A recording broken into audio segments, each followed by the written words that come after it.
Hello students, this is Shakti Samar Singh, SSS Triple S. I am presenting solution of organic chemistry paper 2 IIT JEE Advanced 2024. Here we go for first question of organic.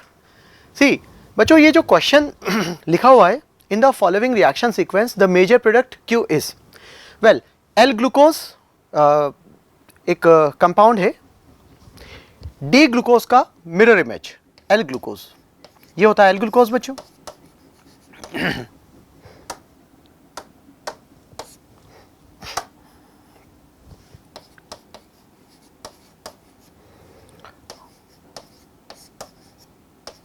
ये D glucose का just mirror image है।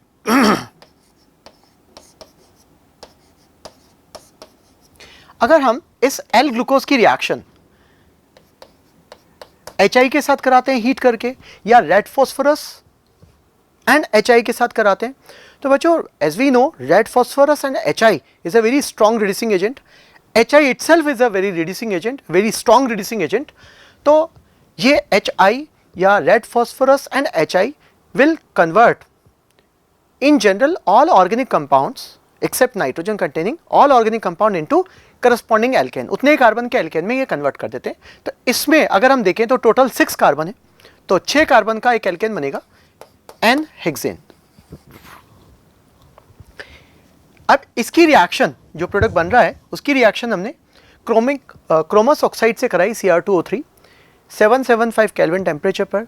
तो बच्चों इसमें hydro reforming reaction होती है, cyclisation and aromatisation होता है। तो इस रिएजेंट के साथ हमने हीट कर दिया विद प्रेशर, तो साइक्लाइजेशन होगा, फिर डीहाइड्रोजनेशन होगा और एरोमेटिक कंपाउंड बेंजीन बन जाएगा। तो this P compound is benzene. और अब इस पी कंपाउंड की रिएक्शन ने क्लोरीन से कराई एक्सेस में इन presence of UV rays, ultraviolet radiation.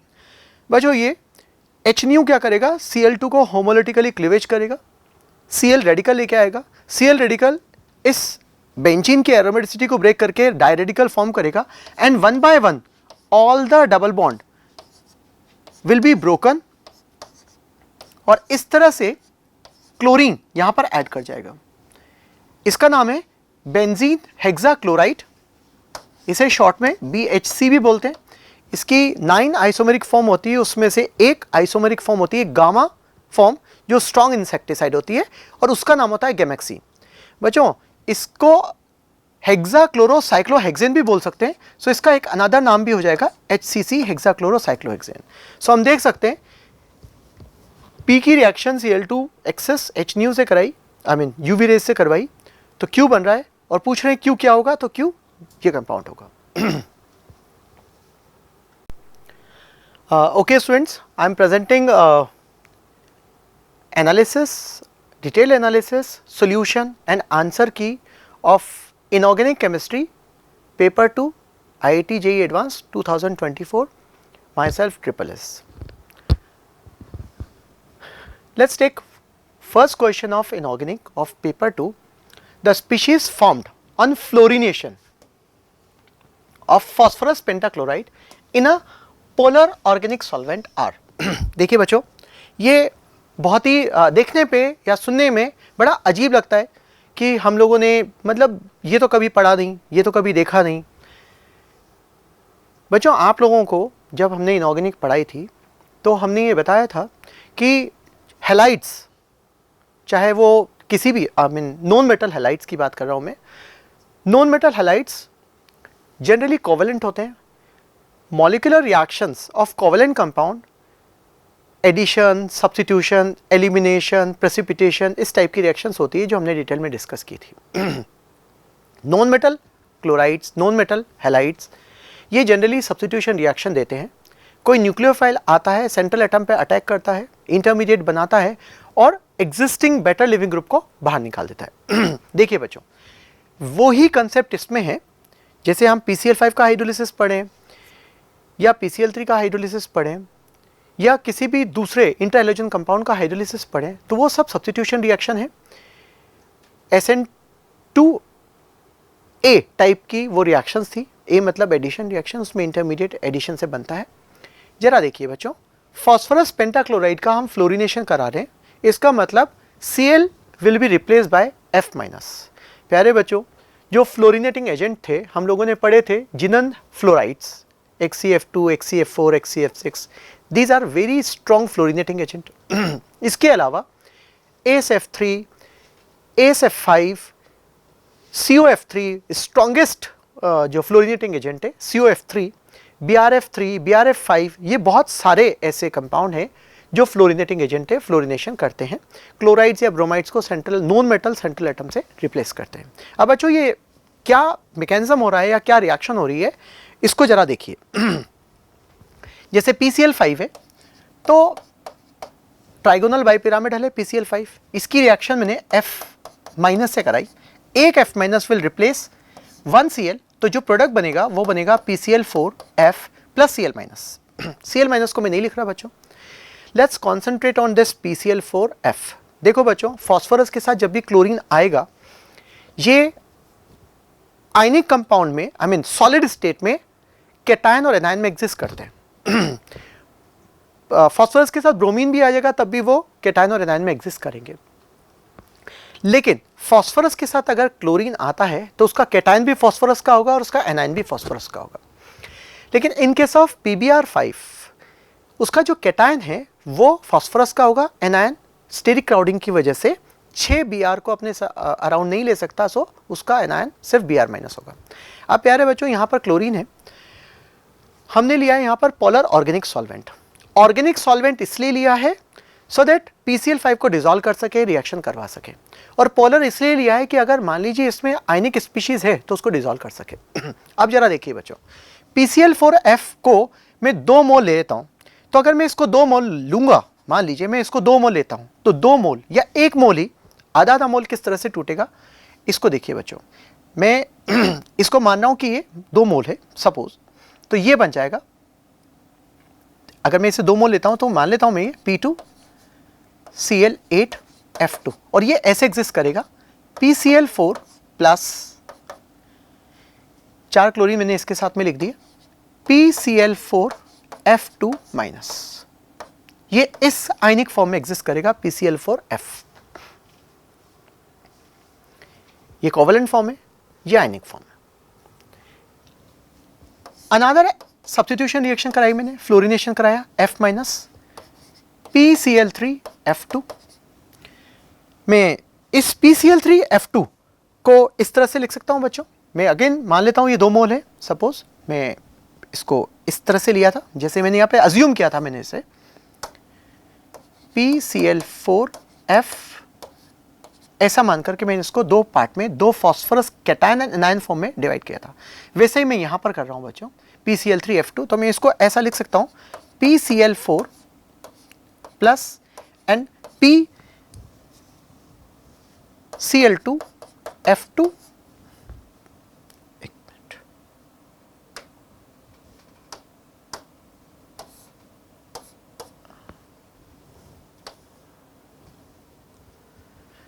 अगर मैं PCl3F2 को कंसीडर कर रहा हूं तो ये हो जाएगा PCl4 plus and PCl2F4 minus.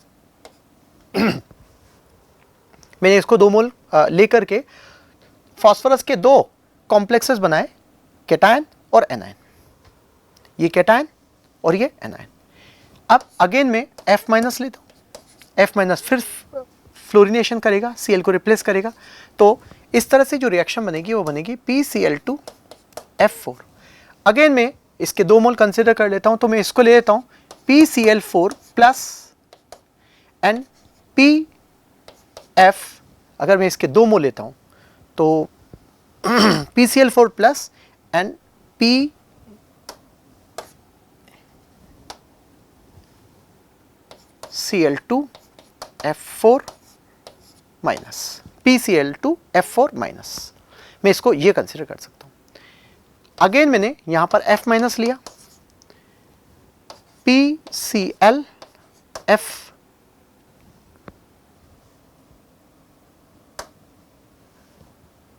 यहां पर बच्चों PCl4 नहीं बनेगा, PCl3 बनेगा। PCl2F3 बनेगा। इस PCl2F3 को मैं लिख सकता हूँ, ये अगर मैं इसे डबल करता हूँ और डबल करके अज्यूम करता हूँ 2 फॉस्फोरस लेने के लिए, तो PCl4 plus and PF6 minus. Again मैंने F माइनस लिया तो यहाँ पर बन जाएगा PClF4 PCl, अगर मैं F4 यहाँ पर लेता हूँ तो ये बन जाएगा, इसको मैं अज्यूम कर सकता हूँ PCl2F2 plus and PF6 minus, and last 5th time fluorination हुआ एंड फाइनली बन गया PF5। तो जरा देखिए बच्चों, मैंने 5 बार सब्स्टिट्यूशन रिएक्शन करवाई है, हर स्टेप में एक इंटरमीडिएट बना है या हर स्टेप में एक स्पीशीज बनी है। जरा हम देखते हैं कि इन्होंने ऑप्शन में हमें क्या ऑफर किया है, PF4 plus and PF6 minus. बच्चों PF5 कभी भी आयनिक फॉर्म में नहीं टूटता है, ये कोवेलेंट रहेगा, ट्राइगोनल बाइपिरामिडल फॉर्म में रहेगा ये। तो ये जो ऑप्शन है ये गलत है, इसमें PF4 plus and PF6 minus है, ये गलत बात है। हाँ, PCl4 plus and PF6 minus ये बन रहा है हमारे पास में, हम देखते हैं यहाँ पर कहाँ बन रहा है, PCl4 plus and PF6 minus, yes यहाँ बन रहा है। ये प्रोबेबल स्पीशीज यहाँ पर बन रही है, रिएक्शन होने के दौरान ये बन रही है। जरूरी नहीं है कि हम फ्लोरिनेशन सिर्फ लास्ट 5th स्टेप तक कराएं, एक बार फ्लोरिनेशन करा सकते हैं, ये बन जाएगा, 2 बार फ्लोरिनेशन कराएंगे ये बन जाएगा, 3 बार फ्लोरिनेशन कराएंगे ये बन जाएगा, 4 बार फ्लोरिनेशन कराएंगे ये बनेगा, 5 बार फ्लोरिनेशन कराएंगे ये बनेगा। हम कितनी बार फ्लोरिनेशन करा रहे हैं, ये हमने कितना F माइनस सप्लाई किया है इस बात पर डिपेंड करता है। अब जरा देखिए, ए ऑप्शन गलत हो गया, बी ऑप्शन देखते हैं, PCl4 plus and PCl4F2 minus, क्या ये बन रहा है PCl4 and PCl2F4 minus, yes ये बन रहा है बच्चों, यहां पर बन रहा है। दूसरा देखते हैं, PCl4 plus and PF6 minus बन रहा है, yes PCl4 plus and PF6 minus बन रहा है। इसका मतलब यहां पर ये जो बी ऑप्शन है ये हमारे को करेक्ट लग रहा है, करेक्ट है ये। सी ऑप्शन देखते हैं, PF3 एंड PCl3, बच्चों PF3 और PCl3 तो बनने का सवाल ही नहीं उठता, हम रिएक्शन PCl5 की करा रहे हैं, PCl3 की नहीं करा रहे हैं। अगर PCl3 की कराते तो हो सकता था कि पार्शियली PF3 में कन्वर्ट हो जाता, पार्शियली PCl3 रह जाता, लेकिन हम PCl5 की रिएक्शन करा रहे हैं। PF5 एंड PCl3, अगेन यहाँ पर PCl3 लिया ही नहीं है हमने, तो PCl3 नहीं बनेगा, तो इसका सही आंसर बी होगा बच्चों। Okay, let's take another question of the organic. The options, ये मोर देन 1 और मोर देन 1 करेक्ट है बच्चों, इसमें एक भी सही हो सकता है और एक से ज्यादा भी सही हो सकते हैं। The options with correct sequence of reagent for the conversion of P to Q. P compound है, डाई-आइन है, और ये पॉलीफंक्शनल ग्रुप कंटेनिंग कंपाउंड है, polyfunctional group Easter, cyanide, ketone, ये फंक्शन ग्रुप है यहाँ पे। अब इस P को हमारे को Q में कन्वर्ट करना है। देख सकते हैं बच्चों, कीटोन रिड्यूस हो गया, ईस्टर OH में कन्वर्ट हो गया, ईस्टर का हाइड्रोलिसिस हो गया, साइनाइड का पार्शियल रिडक्शन हो गया, एल्काइन का पार्शियल रिडक्शन हो गया सिस एल्कीन में। ये बोल रहा है कि इनमें से कौन कौन से ऑप्शंस हैं जो इस रिएजेंट इस कन्वर्जन को करवा सकते हैं। ए ऑप्शन देखते हैं अपन बच्चों, लिंडलार्स कैटलिस्ट।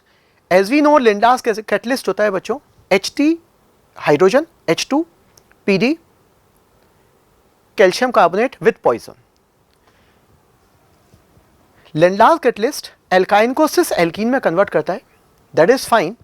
फिर उसके बाद में SnCl2HCl है बच्चों, ये एक रिएजेंट है, स्पेसिफिक फंक्शन है इस SnCl2HCl का, और ये SnCl2HCl जनरली नाइट्रो कंपाउंड्स को, साइनाइड को रिड्यूस करते हैं, नाइट्रो कंपाउंड को NH2 में रिड्यूस करने का काम करते हैं, सेलेक्टिव रिडक्शन करते हैं, साइनाइड का पार्शियल रिडक्शन करते हैं।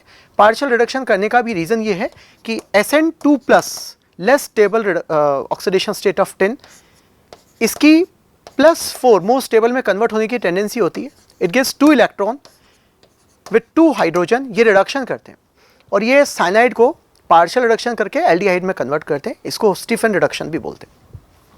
तो लिंडार्स कैटलिस्ट इज फाइन, जो एल्काइन को सिस एल्कीन में कन्वर्ट करेगा।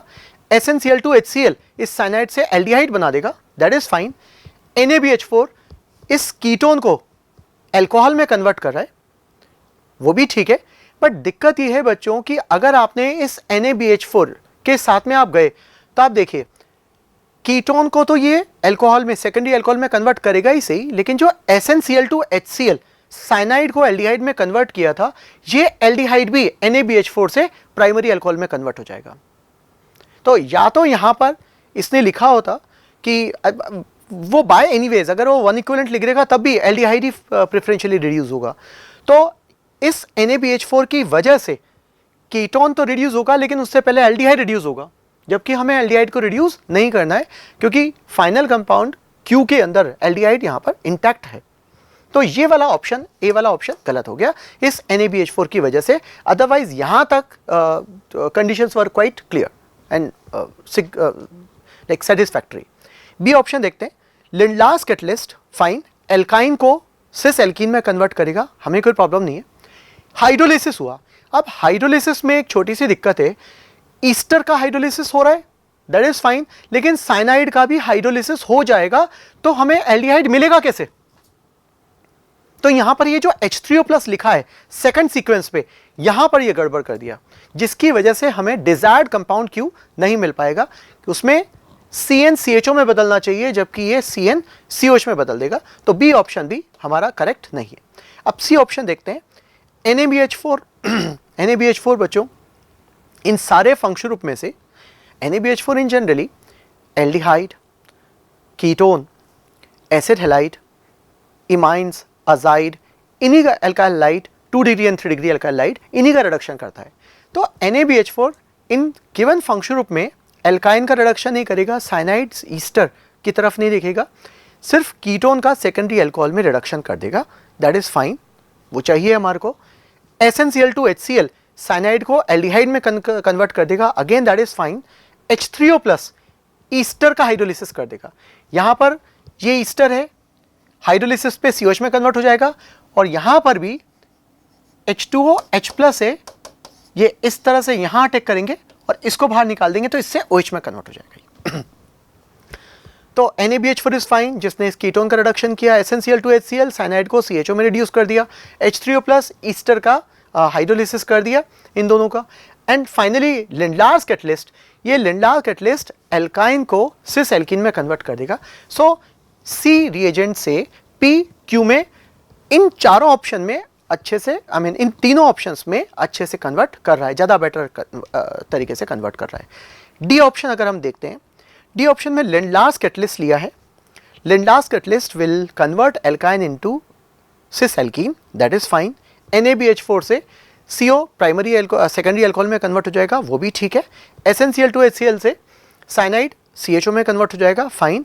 एंड हाइड्रोलिसिस ईस्टर्स को अल्कोहल में और कार्बोक्सिलिक एसिड में हाइड्रोलाइज कर देगा, तो यह डी ऑप्शन भी ठीक लगता है। अब बच्चों कई सारे स्टूडेंट्स की क्वेरी थी कि सर डी ऑप्शन नहीं होना चाहिए। डी ऑप्शन होने का नहीं होने का रीज़न ये है कि लिंडलास कैटलिस्ट लिया, एल्काइन को सिस एल्कीन में कन्वर्ट कर दिया, NaBH4 ने कीटोन को सेकेंडरी अल्कोहल में कन्वर्ट कर दिया, SnCl2HCl साइनाइड को CHO में कन्वर्ट कर रहा है, फाइन। लेकिन हाइड्रोलिसिस H3O+ एसिडिक मीडियम में एल्कीन है, इसका हाइड्रेशन क्यों नहीं कर रहा? एक पॉइंट, इसका HCl, ये वाला HCl एल्कीन पर हाइड्रोक्लोरिनेशन ऐड क्यों नहीं कर रहा, हाइड्रोक्लोरिनेशन क्यों नहीं कर रहा? इस हिसाब से अगर हम इस चीज़ को कंसिडर करें तो सी ऑप्शन भी में भी फिर वही वाली प्रॉब्लम आएगी बच्चों। सी ऑप्शन भी उस तरह से तो फिर ठीक नहीं होने वाला है।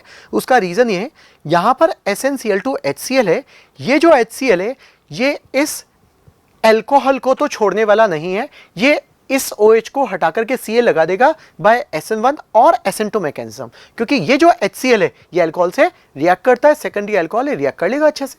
तो इस हिसाब से अगर ऑप्शन देखा जाए, और हाइड्रोलिसिस एक्चुअली इसमें एक थॉट ये भी है कि जो एल्कीन है इसमें इलेक्ट्रॉन विड्रॉइंग ग्रुप लगे हुए हैं, इन इलेक्ट्रॉन विड्रॉइंग ग्रुप की वजह से समहाउ इस एल्कीन का H3O+ से हाइड्रोलिसिस उतने अच्छे से नहीं होगा, या हम कंसिडर नहीं करेंगे।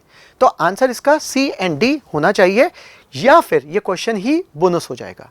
मैं नहीं मानता और मैं नहीं चाहता कि ये क्वेश्चन बोनस हो, क्योंकि अगर हम रिएजेंट्स के स्पेसिफिक फंक्शन को ही देखते हुए आगे बढ़ें तो हम ये माने कि SnCl2 HCl सिर्फ साइनाइड को एल्डिहाइड में कन्वर्ट करने के लिए है फिलहाल, और इस तरह से H3O+ सिर्फ ईस्टर्स को हाइड्रोलाइज कर रहा है। That's it. ओके बच्चों, लेते हैं नेक्स्ट क्वेश्चन। ये क्वेश्चन बहुत सिंपल सा क्वेश्चन है, कई बार IIT JEE मेंस और एडवांस में आ चुका है बच्चों। बहुत ही सिंपल सा क्वेश्चन है, इनऑर्गेनिक का सबसे सिंपल क्वेश्चन यही है। The compound having peroxide linkage is are H2S2O7। ये पायरोसल्फ्यूरिक एसिड है बच्चों। अगर हम इसका स्ट्रक्चर, हम पेरोक्सी लिंकेज, किसी कंपाउंड के अंदर कितने पेरोक्सी लिंकेज हैं इसको ऑक्सीडेशन स्टेट मेथड से भी निकाल सकते हैं बच्चों, और उसकी स्ट्रक्चर लिख करके भी हम इसका आंसर निकाल सकते हैं। तो देख सकते हैं अपन इसके अंदर सिर्फ एक ब्रीजिंग ऑक्सीजन है, यहाँ पर पेरोक्सी लिंकेज नहीं है। H2S2O8 बच्चों ये मार्शल एसिड है। अगर हम इस मार्शल एसिड की स्ट्रक्चर को लिखते हैं तो इसकी स्ट्रक्चर कुछ बुक लाइक जैसी होती है, जहाँ भी पेरोक्सी लिंकेज जाता है वहाँ बुक लाइक स्ट्रक्चर आ ही जाती है। तो ये पेरोक्सी डाइसल्फ्यूरिक एसिड है और इसमें ये पेरोक्साइड लिंकेज प्रेजेंट है। H2S2O5 अगर हम देखें तो बच्चों ये पायरोसल्फ्यूरस एसिड है। पायरोसल्फ्यूरस एसिड की स्ट्रक्चर को अगर हम लिखते हैं तो वो कुछ इस तरह की होगी। सल्फर पर एक लोन पेयर है और इसमें SS लिंकेज है, कोई पेरोक्सी लिंकेज यहाँ पर प्रेजेंट नहीं है। H2SO5 ये कैरोज एसिड है बच्चों, पेरोक्सी मोनोसल्फ्यूरिक एसिड। अगर हम इसका स्ट्रक्चर लिखते हैं तो ये ऐसा कुछ होगा। इसमें हम देख सकते हैं यहाँ पर पेरोक्साइड बॉन्ड है, पेरोक्सी लिंकेज है। तो आंसर इसका B एंड D हो जाएगा बच्चों। ये गलती से आ गया, B एंड D हो जाएगा इसका आंसर, B एंड D बच्चों। इसका आंसर होगा B and D, B and D। Right answer होगा B एंड D। ये है पेरोक्सी डाइसल्फ्यूरिक एसिड जिसका स्ट्रक्चर आप देख सकते हैं, पेरोक्सी लिंकेज है। ये इसे हम मार्शल एसिड भी बोलते हैं। ये कैरोज एसिड है, पेरोक्सी मोनोसल्फ्यूरिक एसिड, इसमें भी एक पेरोक्सी लिंकेज है, हम देख सकते हैं इसको। ओके बच्चों, let's take another question of organic paper 2। बच्चों ये जो क्वेश्चन है ये पेपर 1 और पेपर 2 का ऑर्गेनिक का सबसे सिंपल क्वेश्चन है बच्चों। एक्चुअली क्वेश्चन दिया हुआ है डबल स्ट्रैंड DNA। जो DNA होता है उसमें 2 स्ट्रैंड होते हैं बच्चों। जो DNA है वो हेलिकल होता है। मैं जस्ट एक छोटा सा स्मॉल एलिमेंट ले रहा हूँ तो उसे मैं स्ट्रेट बनाने की कोशिश कर रहा हूँ। DNA के 2 स्ट्रैंड है बच्चों और दोनों एक दूसरे के कॉम्प्लीमेंट्री होते हैं। और इनका जो एक्चुअली बच्चों DNA जो है डीऑक्सीराइबोन्यूक्लिक एसिड, ये न्यूक्लियोटाइड्स का पॉलीमर होता है और nucleotides base sugar and phosphate से मिलकर बना होता है। तो जब न्यूक्लियोटाइड एक दूसरे से जुड़ते हैं तो एक पर्टिकुलर ओरिएंटेशन में जुड़ते हैं। मीन्स एक कार्बन शुगर के 3rd कार्बन नेक्स्ट न्यूक्लियोटाइड के शुगर के 5th कार्बन से जुड़ते हैं। तो इसको एक डायरेक्शन से इंडिकेट करते हैं, 3' 5' 5' 3'। इसका मतलब क्या है? इसका मतलब ये है कि जैसे ये न्यूक्लियोटाइड है, बीट लाइक न्यूक्लियोटाइड है जो एक दूसरे से जुड़ रहे हैं फॉस्फोडाइस्टर बॉन्ड से। तो ये जो न्यूक्लियोटाइड है बच्चों, अगर मैं इस न्यूक्लियोटाइड को देखूं, कोई भी एक न्यूक्लियोटाइड ले लेते हैं हम, इस न्यूक्लियोटाइड को देखूं तो इसमें शुगर होगी, इससे बेस जुड़ा होगा, शुगर है राइबोस शुगर या डीऑक्सीराइबोस शुगर। इसके 1st कार्बन से बेस जुड़ा होगा adenine, guanine, cytosine, thymine in case of DNA।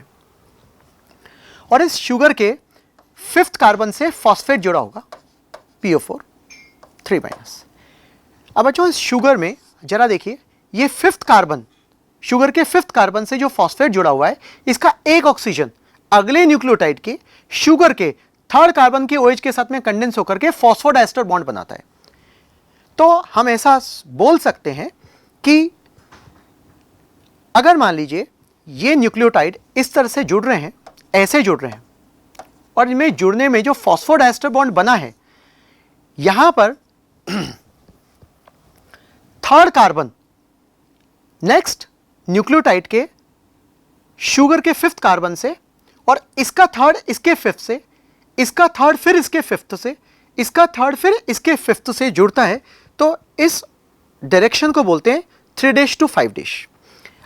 मान लीजिए मैंने जैसा आपसे कहा कि हर न्यूक्लियोटाइड में 3 कंपोनेंट्स होते हैं, शुगर, बेस एंड फॉस्फेट।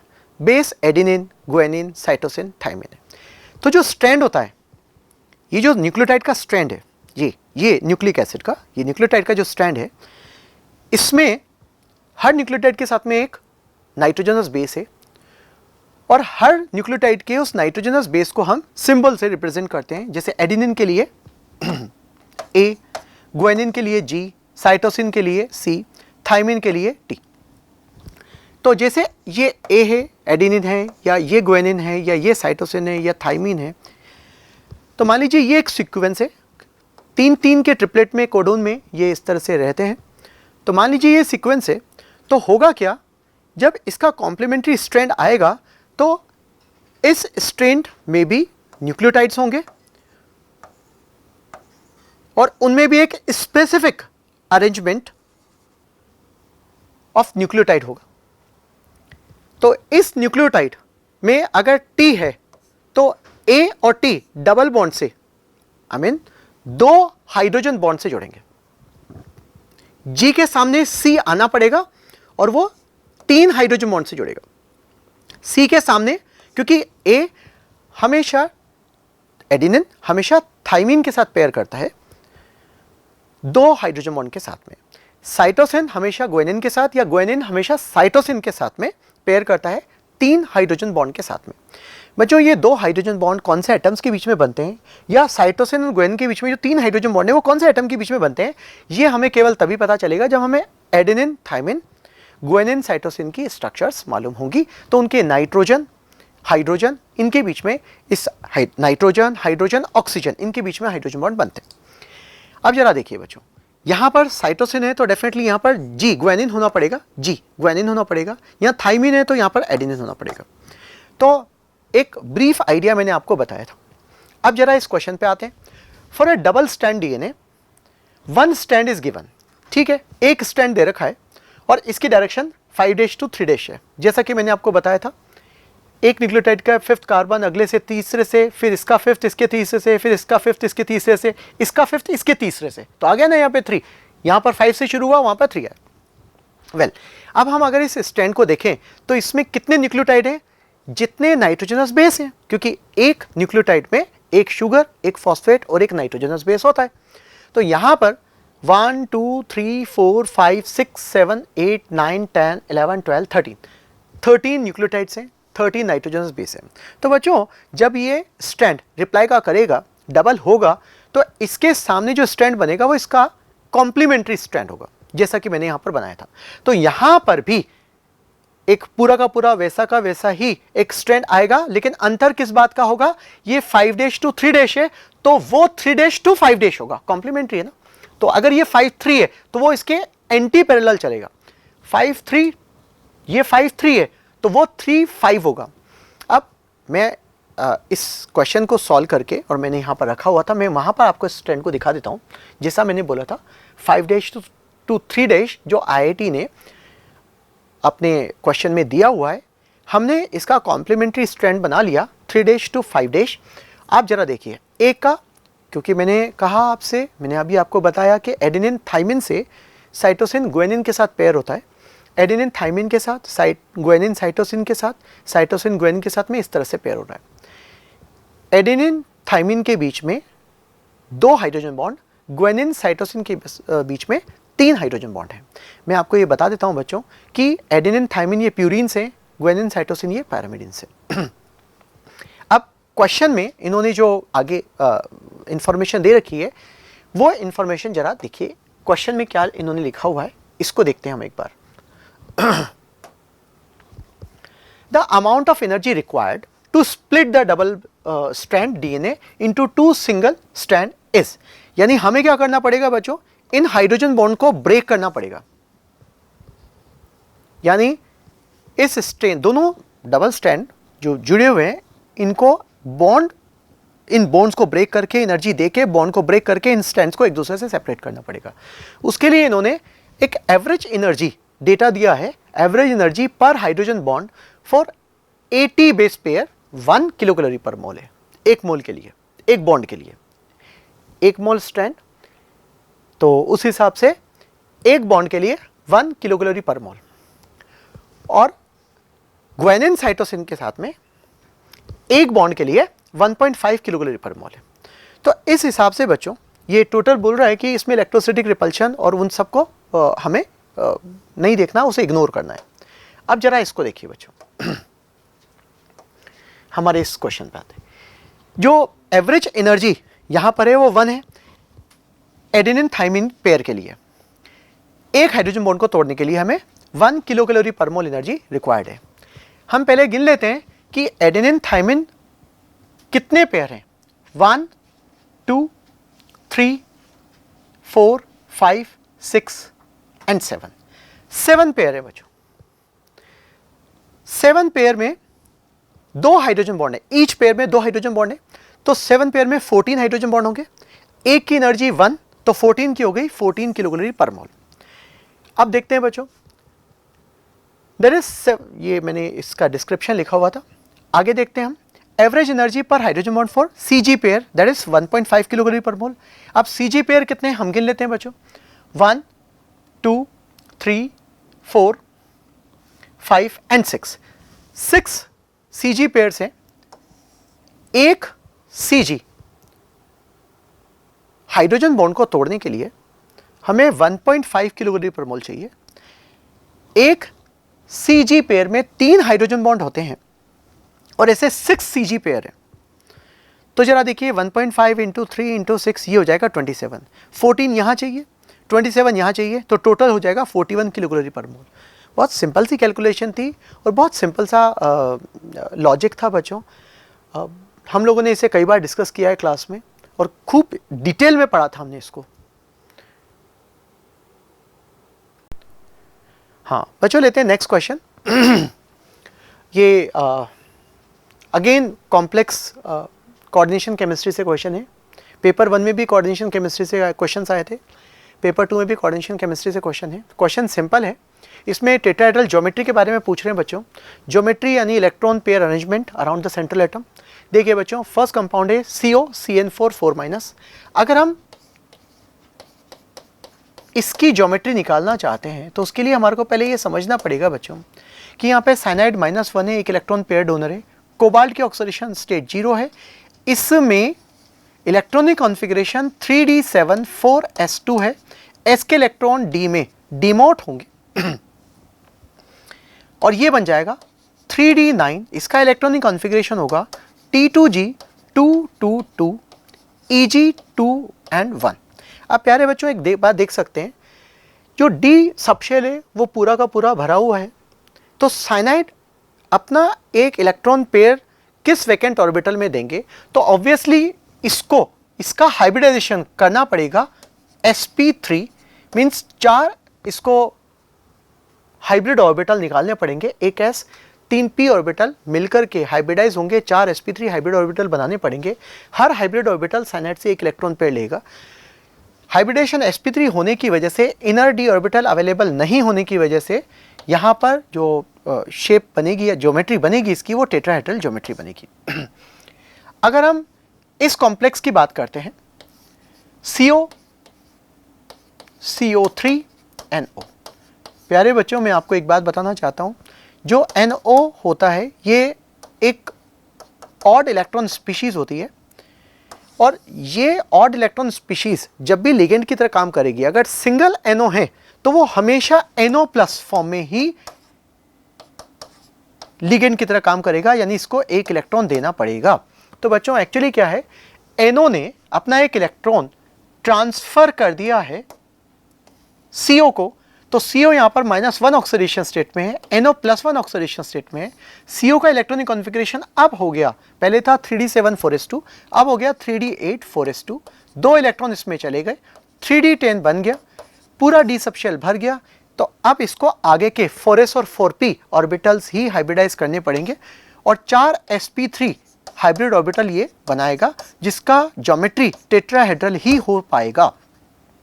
अगर हम XCF4 की बात करते हैं प्यारे बच्चों, XCF4 जैसा कि हमारे को पता है, जिनन पे 2 लोन पेयर होंगे, 4 फ्लोरीन एक प्लेन में होंगे, दोनों लोन पेयर एक दूसरे से 180 डिग्री पर प्रेजेंट रहेंगे, तो इसकी जो ज्योमेट्री होगी वो होगी octahedral square planar with 2 lone pair, octahedral geometry with 2 lone pair.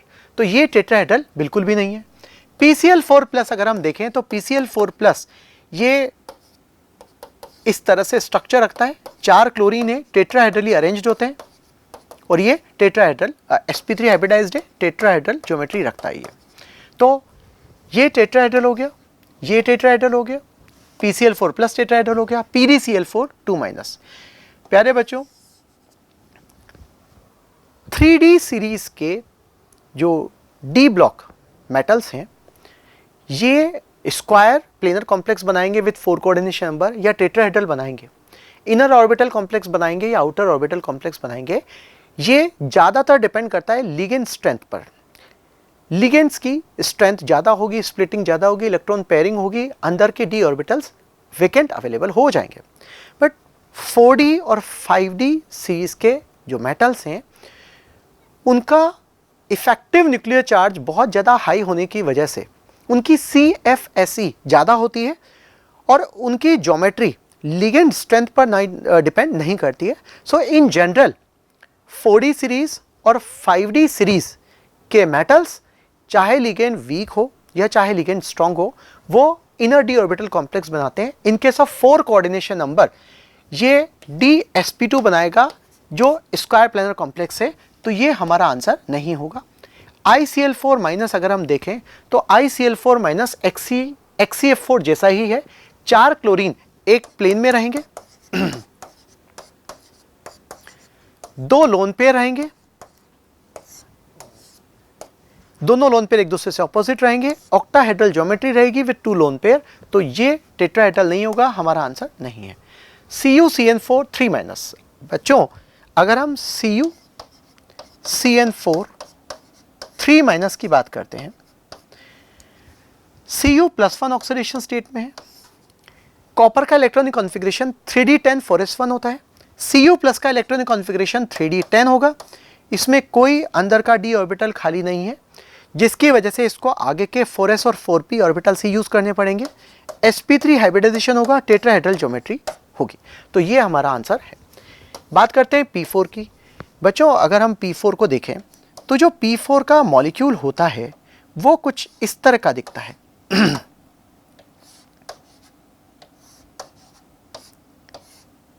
इस तरह का दिखता है। एक्चुअली एक फॉस्फोरस, 3 फॉस्फोरस प्लेन में है और एक फॉस्फोरस ऊपर है। तो अगर हम देखें तो हर फॉस्फोरस पर एक टेट्राहेड्रल ज्योमेट्री होगी, इस तरह से एक टेट्राहेड्रल ज्योमेट्री होगी, हर फॉस्फोरस पर एक टेट्राहेड्रल ज्योमेट्री है बच्चों। तो हमारा यहाँ पर जो क्वेश्चन है टेट्राहेड्रल ज्योमेट्री स्पीशीज में, तो ऑफ कोर्स P4 में भी टेट्राहेड्रल ज्योमेट्री है, तो हमारा जो आंसर आएगा 1, 2, 3, 4 एंड 5 आंसर आएगा इस तरह से। ओके बच्चों, अगला क्वेश्चन लेते हैं हम लोग ऑर्गेनिक का। ये भी सिंपल सा क्वेश्चन है बच्चों, और कई बार क्लास में डिस्कस किया हुआ है, इसके बारे में भी हमने बहुत सारा डिस्कशन किया था, और हमने इसके बहुत सारी इंपॉर्टेंट चीज़ें इसके बारे में डिस्कवर भी की थी। क्वेश्चन क्या है जरा देखिए। ऑर्गेनिक कंपाउंड P है जिसका मॉलिक्यूलर फॉर्मूला C6H6O3 है। देखिए बच्चों इसका Du4 है। It gives ferric chloride test, यानी फेरिक क्लोराइड न्यूट्रल FeCl3 के अंदर अगर मैं इसको डालता हूँ तो वायलेट कलर आएगा, और वो तभी हो सकता है जब इसमें फिनोलिक या इनोलिक OH हो, इनॉल ग्रुप हो या फिनॉल ग्रुप हो, and does not have an intramolecular hydrogen bond. इसमें कोई इंट्रा एच बॉन्ड नहीं है। इसका मतलब बच्चों अगर हम सोचें कि ये बेंजीन है और बेंजीन में 3 OH लगाने हैं, तो हम 3 OH के अलग अलग कॉन्फ़िगरेशन अलग अलग स्ट्रक्चर लिख सकते हैं, लेकिन हमारे को ये ध्यान रखना पड़ेगा कि इसमें इंट्रा एच बॉन्ड कहीं नहीं होना चाहिए। जरा देखिए बच्चों, क्या ये वाला कंपाउंड चल जाएगा? इसमें इंट्रा एच बॉन्ड भी नहीं है और ये न्यूट्रल FeCl3 के साथ टेस्ट भी दे रहा है। The compound P reacts with 3 equivalent of hydroxylamine. अब एक बात देखिए बच्चों, इसका नाम है फ्लोरोग्लूसिनोल। ये जो फ्लोरोग्लूसिनोल होता है ये फ्लोरोग्लूसिनॉल सॉल्यूशन में इनोलिक फॉर्म में कम रहता है और ट्राईऑक्सो फॉर्म में ये ज्यादा रहता है बच्चों। मैं इसको ऐसे लिख सकता हूं, हम लोगों ने इसे क्लास में अच्छे से डिस्कस किया था, रीजन भी इसका हमने फाइंड आउट किया था। जरा देखिए, इसमें टोटोमिज्म हो गया, cyclohexane 135 trione, and this keto form is predominant. ये ज्यादा होती है बच्चों, ये प्रीडोमिनेंट फॉर्म है, ये मेजर फॉर्म है, प्रीडोमिनेंट फॉर्म है इन द सॉल्यूशन, और ये लेस अमाउंट में एग्जिस्ट करती है। तो क्योंकि सॉल्यूशन के अंदर ये है, दैट इज वाई ये ऑब्जर्वेशन आ रहा है बच्चों। और 3 इक्विवेलेंट्स ऑफ NH2OH के साथ, हाइड्रोक्सिलमाइन के साथ ये ऑक्साइम दे रहा है, वो इसको जस्टिफाई कर रहा है, और डेफिनेटली ये ज्यादा है। अब क्वेश्चन में आगे पढ़ते हैं। Treatment of P with excess methyl iodide in presence of QH produce compound R। देखिए बच्चों,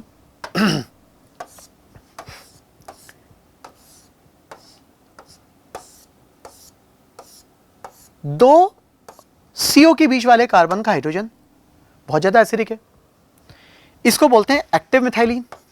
यहां पर एक्टिव मिथाइलिन 1 2 3 एक्टिव मिथाइलिन है।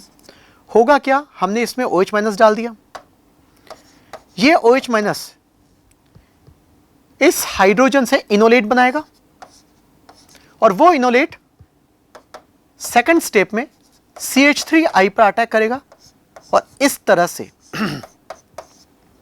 अल्फा हाइड्रोजन का मिथाइलेशन करेगा। तो जरा देखिए, यहां पर कितने इनोलाइजेबल हाइड्रोजन है, जितने इनोलाइजेबल हाइड्रोजन है 1 बाय 1 इस तरह से मिथाइलेशन करके रिप्लेस हो जाएंगे। तो यहां पर जैसे मैंने ये रिएक्शन करवाई है, after several step, after many steps, हमें फाइनली एक प्रोडक्ट मिलने वाला है, जिसको हम लिख सकते हैं ये वाला।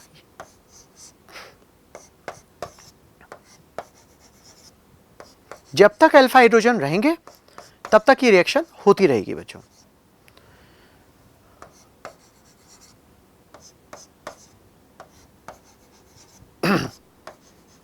तो एक्सेस मिथाइल आयोडाइड से रिएक्शन करने के बाद जो हमारे को प्रोडक्ट मिल रहा है, मेजर प्रोडक्ट, वो R ये है बच्चों। ये रिएक्शन ऑफ R, आगे क्वेश्चन बोल रहा है बच्चों, reaction of R with excess isobutyl magnesium bromide followed by treatment with H3O+, that is hydrolysis, as compound is formed as major product। प्यारे बच्चों, ये R है, और अगर मैं इसकी रिएक्शन आइसोप्रोपाइल मैग्नीशियम ब्रोमाइड से करवाता हूं, तो जरा देखिए,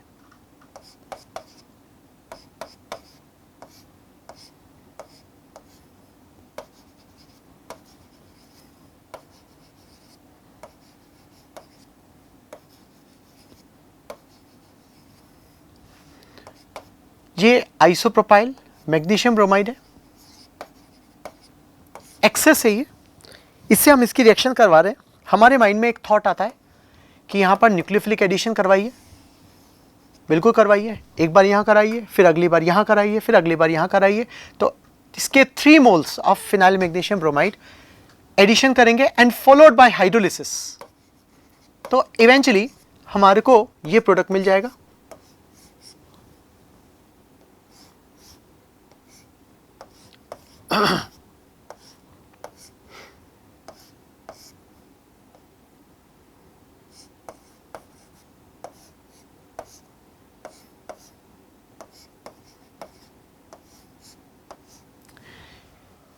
अब क्वेश्चन में देखिए बच्चों, इन्होंने क्वेश्चन में बोला है S is obtained as a major product, the total number of methyl group in compound SS, जो फाइनल प्रोडक्ट मिला है S, उसमें जो टोटल CH3 ग्रुप थे वो कितने थे।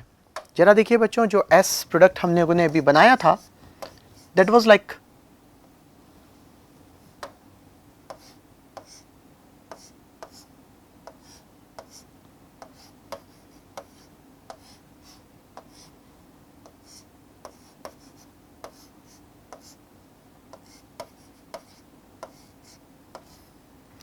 मिथाइल हम गिन सकते हैं बच्चों,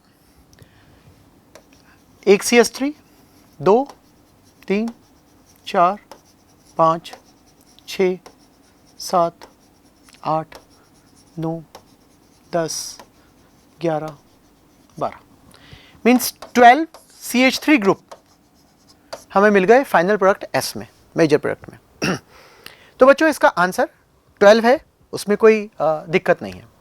अब एक छोटी सी बात है जो हमने आंसर मेंशन भी किया है इसमें, इसका 12th आंसर हमने मेंशन किया है और इसका जो सॉल्यूशन हमने बनाया है वो भी हम देख सकते हैं। ये सॉल्यूशन हमने बनाया है 12। लेकिन इसमें एक छोटा सा कॉन्सेप्ट भी है बच्चों। वो कॉन्सेप्ट ये है कि जब भी किसी भी ग्रिग्नार्ड रिएजेंट में बीटा कार्बन पर हाइड्रोजन आता है तो एक साइड प्रोडक्ट भी बनता है। जैसे अगर हम इथाइल मैग्नीशियम ब्रोमाइड को लेते हैं और किसी कीटोन पर या किसी भी कार्बोनिल कंपाउंड पर इसकी रिएक्शन करवाते हैं, सपोज ये वाला कार्बोनिल कंपाउंड है और इसकी रिएक्शन करवाते हैं, तो हमारा जो फर्स्ट थॉट आता है, जनरल थॉट ये है कि भाई ये इस पर न्यूक्लियोफिलिक एडिशन कर देगा और टर्शियरी अल्कोहल बना देगा। लेकिन बच्चों जैसे जैसे इसकी क्राउडिंग बढ़ती जाती है वैसे वैसे एक रिएक्शन और भी साइमल्टेनियसली इसके साथ में होती है और वो रिएक्शन इस तरह की है।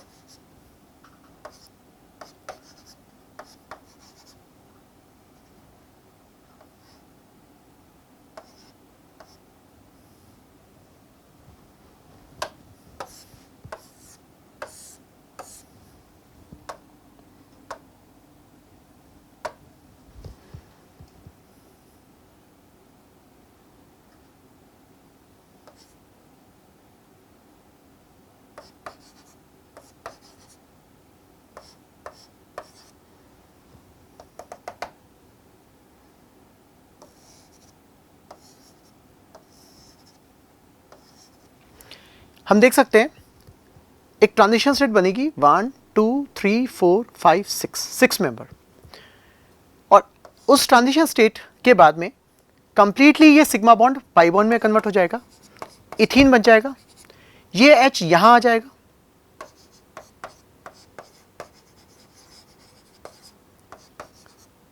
और अब इसका हाइड्रोलिसिस अगर हम करेंगे तो इसके हाइड्रोलिसिस पर फाइनली हमारे को जो प्रोडक्ट मिलेगा वो सेकेंडरी अल्कोहल मिलेगा। और ये फिनोमिना देखिए मेजरली तो ये इस पर अटैक करेगा, लेकिन ये वाला जो फिनोमिना मैंने बोला है हाइड्राइड ट्रांसफर का, जैसे जैसे यहाँ पे क्राउडिंग बढ़ती जाएगी वैसे वैसे हाइड्राइड ट्रांसफर बढ़ता जाएगा।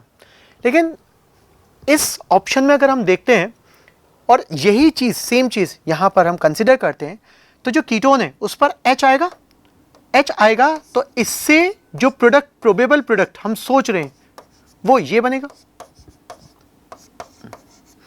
और उस तरह से इसका आंसर 6 मिथाइल हो जाएगा। बट बच्चों अभी भी ये जो हाइड्राइड ट्रांसफर है वो इस पे मेजर प्रोडक्ट की तरह नहीं होगा, माइनर प्रोडक्ट की तरह ही होगा। तो उसने स्पष्ट लिखा हुआ है मेजर प्रोडक्ट। अगर उसने सिर्फ प्रोडक्ट लिखा होता तो 12 के साथ इसका आंसर 6 भी मान सकते थे, बट अभी उसने साफ लिखा हुआ है मेजर प्रोडक्ट। तो ऑल्दो स्टेरिक क्राउडिंग है वहां पे, बट उसके बाद भी जो भी प्रोडक्ट बनेगा, देखिए रिएक्शन 2% भी हो सकती है और 98% भी हो सकती है। अगर कोई रिएक्शन 2% हो रही है, स्टेरिक क्राउडिंग की वजह से, स्टेरिक फैक्टर की वजह से वो रिएक्शन 2% हो रही है, तो 2% में भी जो सबसे ज़्यादा अमाउंट में प्रोडक्ट मिलेगा उसी को तो मेजर बोलेंगे। तो अगर ये स्टेरिक क्राउडिंग की वजह से, स्टेरिक फैक्टर की वजह से ये रिएक्शन बहुत कम होगी, डेफिनेटली कम होगी, लेकिन जो भी प्रोडक्ट बनेगा मेजर वो एक्चुअली यही प्रोडक्ट मिलेगा। हाइड्राइड ट्रांसफर की वजह से जो प्रोडक्ट मिलेगा यानी कि ये वाला, ये उतना नहीं मिलेगा। सो 12 is the right answer. IIT को 12 ही देना चाहिए, 12 ही देगा। 6 हो सकता है कि वो कुछ बच्चों के लिए कंसोलेशन करके और 6 दे दे, बट आंसर इज 12/6। आईआईटी मुझे लगता है 12 ही देगा। लेते हैं बच्चों नेक्स्ट क्वेश्चन। ये पैराग्राफ है, पैराग्राफ 1। इस बार पैराग्राफ बिल्कुल ही अलग तरह से दिया है उन लोगों ने, ऐसा 2018 या 19 में भी किया था इन्होंने। इसमें इंटीजर वैल्यू है, पैराग्राफ है, क्वेश्चंस हैं, हर पैराग्राफ में 2 क्वेश्चन है, उसमें इंटीजर वैल्यू में आंसर देना है। देखते हैं बच्चों, ये वाला क्वेश्चन भी कोई बहुत ज़्यादा टफ नहीं है, ठीक ही ठाक है। एक ऑर्गेनिक कंपाउंड P है जिसका मॉलिक्यूलर फॉर्मूला C9H18O2 है, फाइन। इसका DU 1 है, तो या तो ये रिंग हो सकती है या डबल बॉन्ड हो सकता है, बट आगे इंफॉर्मेशन में लिखा है डीकलराइजेस ब्रोमीन वाटर। तो बच्चों अगर ये ब्रोमीन वाटर को डीकलराइज कर रहा है, दैट मीन्स इसमें डबल बॉन्ड है, तो जो DU है वो एक डबल बॉन्ड से सेटिस्फाइड है। Also show positive iodoform test. अच्छा, इसके अंदर DU 1 है जो डबल बॉन्ड से सेटिस्फाइड है, तो अब पॉजिटिव आइडोफॉर्म कैसे देगा? बिल्कुल दे देगा। सेकंड कार्बन पर CH3 से नेक्स्ट वाले कार्बन पर OH हो सकता है, तो पॉजिटिव आइडोफॉर्म टेस्ट आ सकता है, ठीक है। इस P का ओजोलिसिस किया, O3 and followed by H2O2, oxidative ozonolysis हम कर रहे हैं। तो oxidative ओजोलिसिस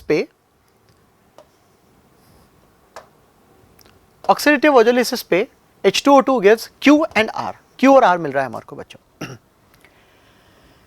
compound Q shows positive iodoform test and compound R does not give positive iodoform test। अच्छा, एक Q है जो positive iodoform test दे रहा है और R positive iodoform test नहीं दे रहा।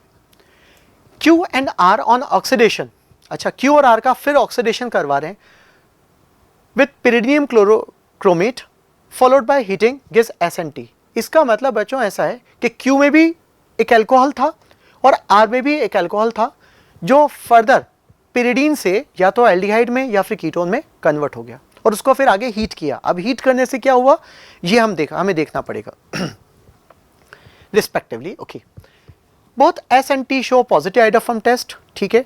Complete polymerisation of 500 moles of Q and 500 moles of R give 1 mole of single acyclic copolymer U। बच्चों Q से और R इन दोनों के इक्वल मोल्स मिलकर के एक कोपॉलीमर एसाइक्लिक कोपॉलीमर बना रहे हैं। अब ये पूछ रहा है sum of number of oxygen atom in S and T। हमें S और T का स्ट्रक्चर फाइंड आउट करना पड़ेगा और उसके बाद उसके ऑक्सीजन का सम करके आंसर निकालेंगे। तो बच्चों हमारे को पहले इसका स्ट्रक्चर बनाना पड़ेगा C9H18O2 का। तो C9H18O2 में हमें डबल बॉन्ड रखना पड़ेगा, उसके साथ 2 OH रखने पड़ेंगे और हम 2 OH इस तरह से रखेंगे कि एक OH इस तरह से रहे कि पॉजिटिव आइडोफॉर्म टेस्ट दे और दूसरा OH ऐसे रखे कि वो पॉजिटिव आइडोफॉर्म टेस्ट नहीं दे। तो मेरा एक विचार है, मेरा एक थॉट है, जैसे मान लीजिए मैंने लिखा CH3, यहाँ रख दिया OH, CH2, CH double bond CH, CH2, CHOH, CH3। अगर मैं कार्बन काउंट करता हूं 1 2 3 4 5 6 7 8 एंड 9।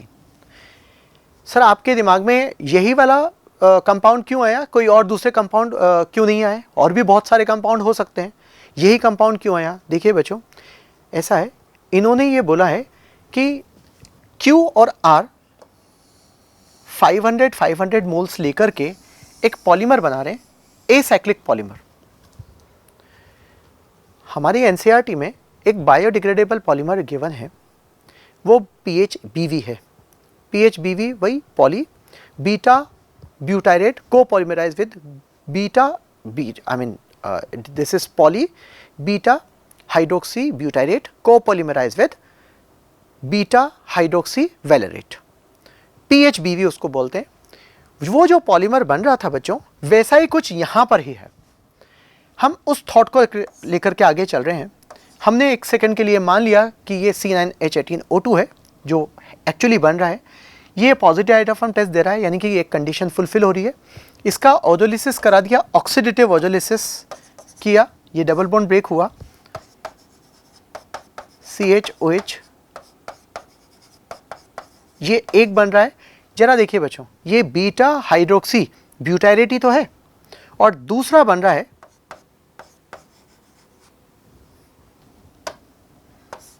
मैं इसको थोड़ा नीचे लिख देता हूं,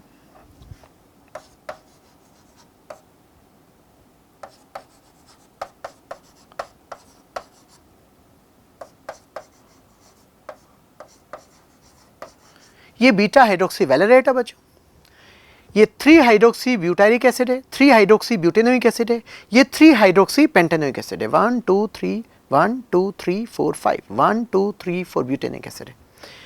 अब ये बोल रहे हैं Q show positive iodoform test, तो ये हो गया Q, क्योंकि यही पॉजिटिव आइडोफॉर्म टेस्ट दे सकता है।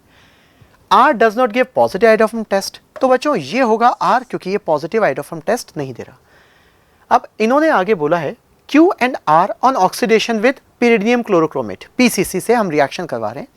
अगर हम इसकी रिएक्शन PCC से करवाते हैं तो सेकेंडरी अल्कोहल कीटोन में कन्वर्ट हो जाएगा, विच इज फाइन। और अब इसको हीट कर रहे हैं। बीटा कीटो एसिड्स को जब भी हीट करते हैं थर्मल डीकार्बोक्सिलेशन होता है, तो इसमें थर्मल डीकार्बोक्सिलेशन होगा। बच्चों हमने बीटा कीटो कार्बोक्सिलिक एसिड का थर्मल डीकार्बोक्सिलेशन का मैकेनिज्म देखा था।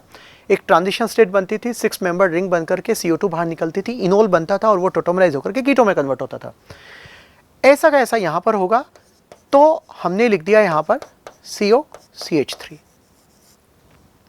इन्होंने कहा Q and R on oxidation with pyridinium chlorochromate followed by heating is S and T respectively। तो Q ये था, Q से बन रहा है S, और इसमें PCC से हम रिएक्शन करवाते हैं तो इसमें भी सेकेंडरी अल्कोहल से पहले कीटोन बन जाएगा, और अब इसको हीट करेंगे तो इसमें थर्मल डीकार्बोक्सिलेशन होगा।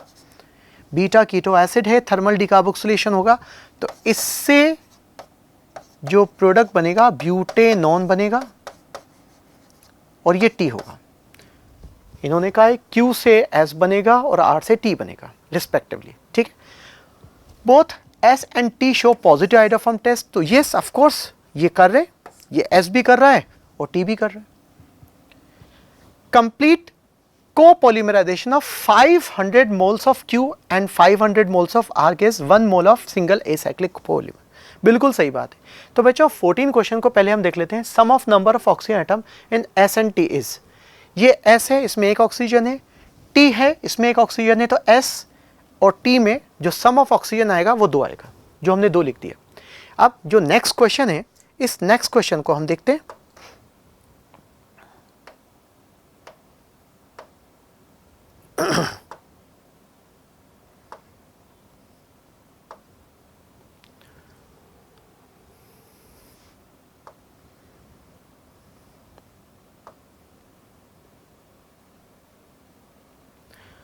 नेक्स्ट क्वेश्चन है 15, the molecular weight of U is. देखिए बच्चों, जो हम लोगों ने Q और R के कोपोलिमराइजेशन से पॉलीमर बनाया था, अभी इन लोगों ने जो बोला है कि एक पॉलीमर बन रहा है, एसाइक्लिक कोपॉलीमर U बन रहा है। इस U का मॉलिक्यूलर वेट हमारे को निकालना है। प्यारे बच्चों, हमने अभी देखा था this was Q,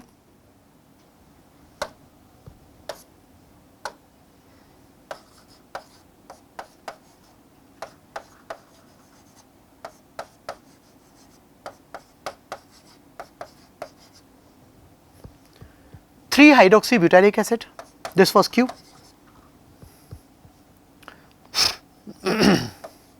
and this was R, 3 hydroxy pentanoic acid।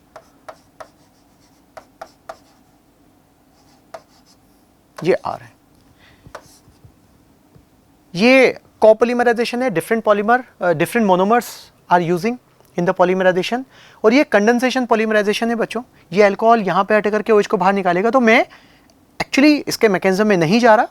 होता क्या है बच्चों, ये OH एसिडिक मीडियम में, कैटलिस्ट में ये OH यहाँ अटैक करेगा, इस OH को बाहर निकालेगा, ईस्टर बनाएगा। फिशर स्टीरिफिकेशन प्रोसेस जिस तरह से होता है वैसे होगा। मैंने एक मॉलिक्यूल ये लिया Q का, एक मॉलिक्यूल R का लिया, एक पॉलीमर बनाया बच्चों मैंने।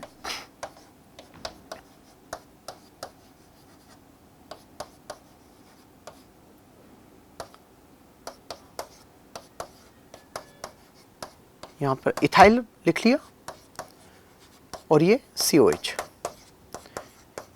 बट ये कह रहा है कि 500 moles of Q and 500 moles of R होने चाहिए। एक मॉलिक्यूल Q और R से एक वाटर मॉलिक्यूल बाहर निकल रहा है बच्चों।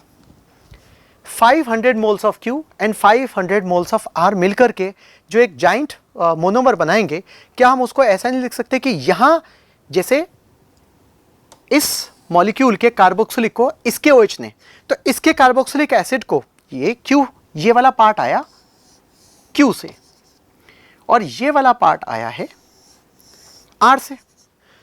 तो देखिए Q का कार्बोक्सिलिक R के हाइड्रोक्सी से वाटर निकाल रहा है, तो R का कार्बोक्सिलिक Q के हाइड्रोक्सी से वाटर निकालेगा। तो बच्चों इधर से फिर ईस्टर बनेगा, अगेन ऐसा ही है, Q का हाइड्रोक्सी R के कार्बोक्सिलिक एसिड से कंडेंस होकर के वाटर निकालेगा। तो अगर मेरे को इसका पॉलीमर बनाना है तो मैं इसको थोड़ा सा एक्सटेंड करता हूं, मैं अगले पेज पर लेता हूं, मैं इसको थोड़ा सा एक्सटेंड करता हूं बच्चों।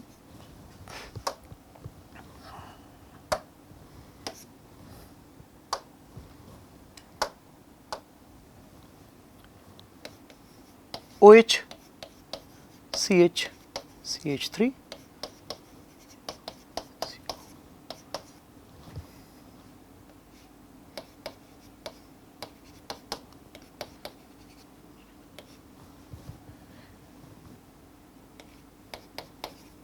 ये हमने बनाया था, ये था Q पार्ट, ये था R पार्ट। अब R के बाद फिर Q आएगा तो वो ऐसा आएगा,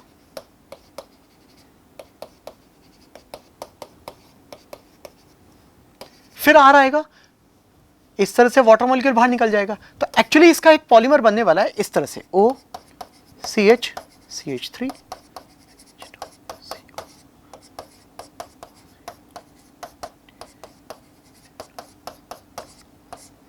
ये पॉलीमर बनने वाला है। ये ही PHBV है बच्चों, और ये N की वैल्यू 500 है यहां पर।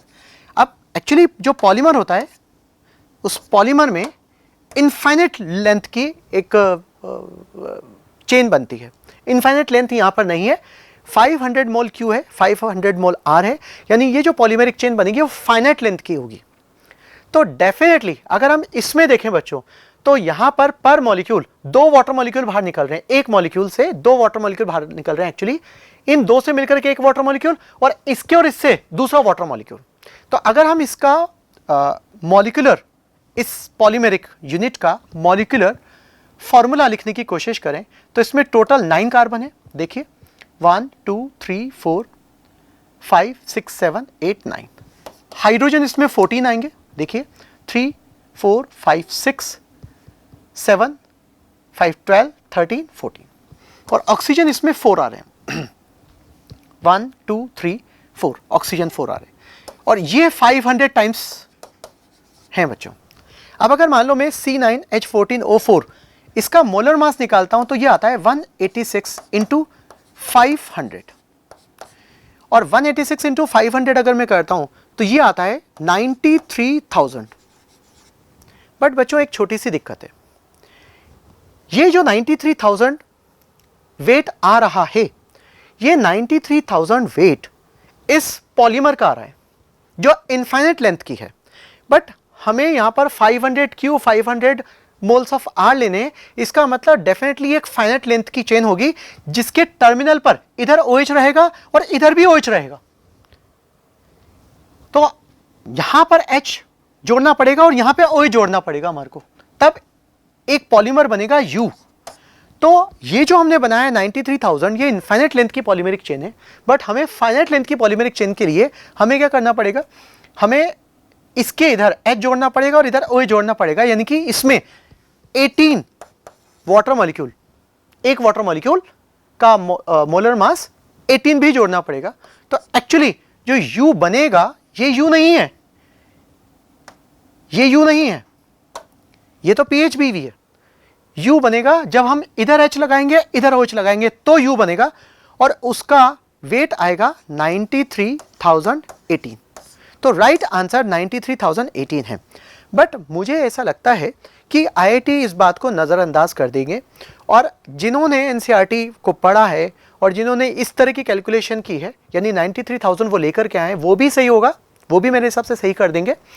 और टेक्निकली ज़्यादा करेक्ट तो ये है, और एक्चुअली जो रियल क्वेश्चन है उसका आंसर यही होना चाहिए, यही रियल क्वेश्चन है। तो राइट आंसर 93,018 है, लेकिन हो सकता है IIT 93,000 भी आंसर दे दे। ओके बच्चों, आते हैं अगले क्वेश्चन पर। ये पैराग्राफ है, लैंग्वेज है, potassium iodide is added to an aqua solution of potassium ferricyanide. A reversible reaction is observed. देखिए बच्चों, अगर हम पोटेशियम आयोडाइड को पोटेशियम फेरिसाइनाइड में लेते हैं,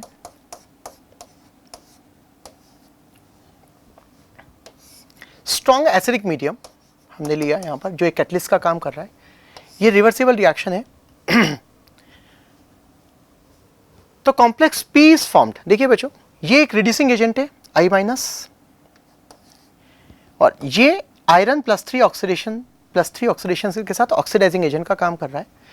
electron will be transferred from I minus two Fe3+ and this one electron will convert Fe3+ into Fe2+।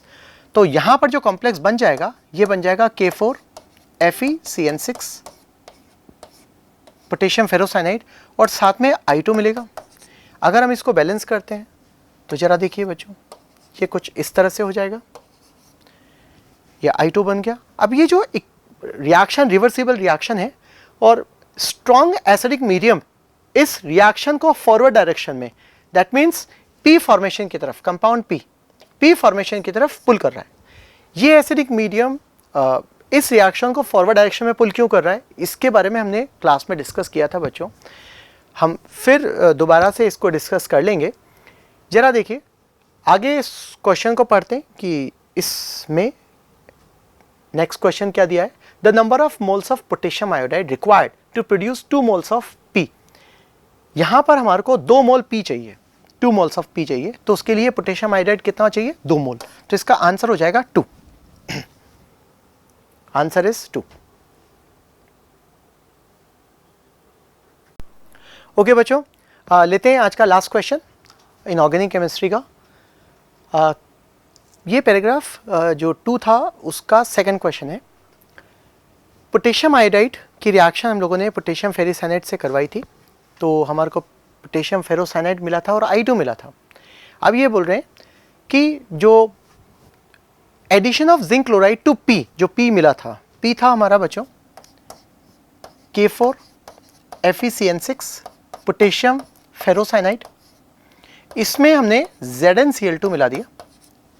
ZnCl2 water में soluble होता है, तो ये 2 मोल था, तो हमने 3 मोल ये लिया। अब बच्चों होता क्या है कि K4 FeCN6 ये सॉल्युबल है, लाइट येलो कलर का कॉम्प्लेक्स होता है। अगर मैं इसमें जिंक मिला देता हूं तो एक्चुअली एक कॉम्प्लेक्स बनता है K2Zn3 FeCN6 ट्वाइस, और साथ में मिल जाएगा 6KCl। ये एक्चुअली वाइट कलर का PPT होता है, तो क्योंकि प्रेसिपिटेशन हो रहा है इसलिए रिएक्शन फॉरवर्ड डायरेक्शन में मूव करेगी। ये वाइट PPT होता है, लेकिन अगर इसमें आयरन की कुछ अमाउंट प्रेजेंट रहेगी तो उसकी वजह से इसका कलर या तो ब्लूइश हो जाएगा, ब्लू वाइट हो जाएगा, या ग्रीन ब्लू कलर हो जाएगा इसका। वो डिपेंड करता है कि इसमें आयरन कितनी मात्रा में प्रेजेंट है, एक बात। दूसरा बच्चों, ये जो कॉम्प्लेक्स माना जाता है ये Prussian blue Fe4 FeCN6 thrice Prussian blue का एनालॉग माना जाता है।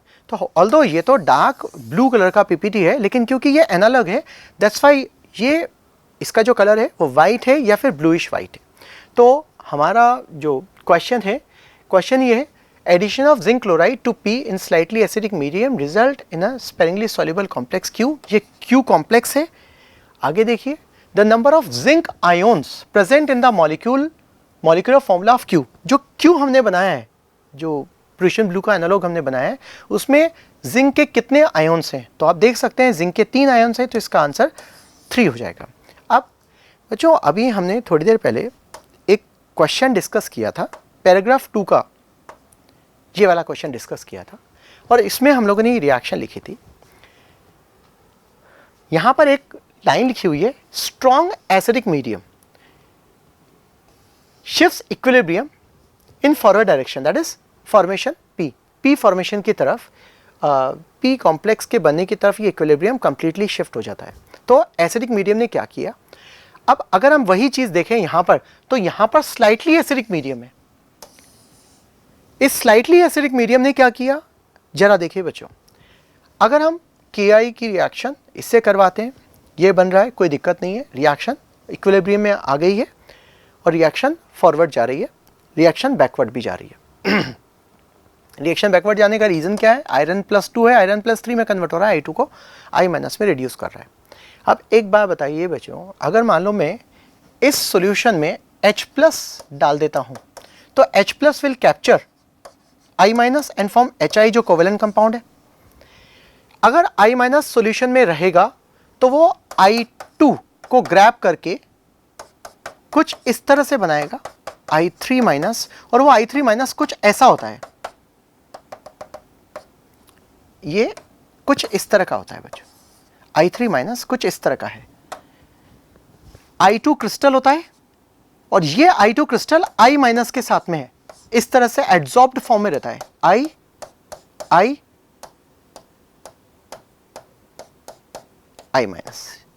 और इसको हम बोल देते हैं I3-। इट मींस जो I- है इसने I2 या I2 ने I- को एड्सॉर्ब कर लिया। I- को एड्सॉर्ब कर लिया तो I- जितना यहां पर फ्री रहना चाहिए था रिएक्शन के लिए उतना फ्री नहीं है यहां पर। लेकिन अगर हम इसमें HI डाल देते हैं तो HI डालने से ये एनायन का एड्सॉर्प्शन खत्म हो जाएगा। कोवेलेंट मॉलिक्यूल है तो सारा का सारा जो I- होगा वो HI फॉर्म में रहेगा। जब फ्री I- रहेगा तो ये I- HI के फॉर्म में Fe3+ से रिड्यूस होकर के I2 में कन्वर्ट हो जाएगा और रिएक्शन पूरी की पूरी पूरा का पूरा I- I2 में कन्वर्ट हो जाएगा। अदरवाइज अगर यहां पर सिर्फ आयनिक फॉर्म में पोटेशियम आयोडाइड रहा तो ये I- I2 से एड्सॉर्ब हो जाएगा। एड्सॉर्प्शन की वजह से I- जितना रिएक्शन के लिए अवेलेबल होना चाहिए उतना नहीं रहेगा, तो ये रिएक्शन यानी ये कॉम्प्लेक्स कंप्लीटली P में कन्वर्ट नहीं होगा या I- कंप्लीटली I2 में कन्वर्ट नहीं होगा। ऑल द वेरी बेस्ट बच्चों आपके रिजल्ट के लिए, एंड आई होप आप लोगों ने खूब मेहनत करी है, 2-3 साल अपनी लाइफ के JEE मेंस और एडवांस की तैयारी में झोंके हैं, तो इसका रिजल्ट भी उतना ही अच्छा होगा, उतना ही ग्रैंड होगा। तो all the very best for your result of 2024 JEE advance. Thank you बच्चों।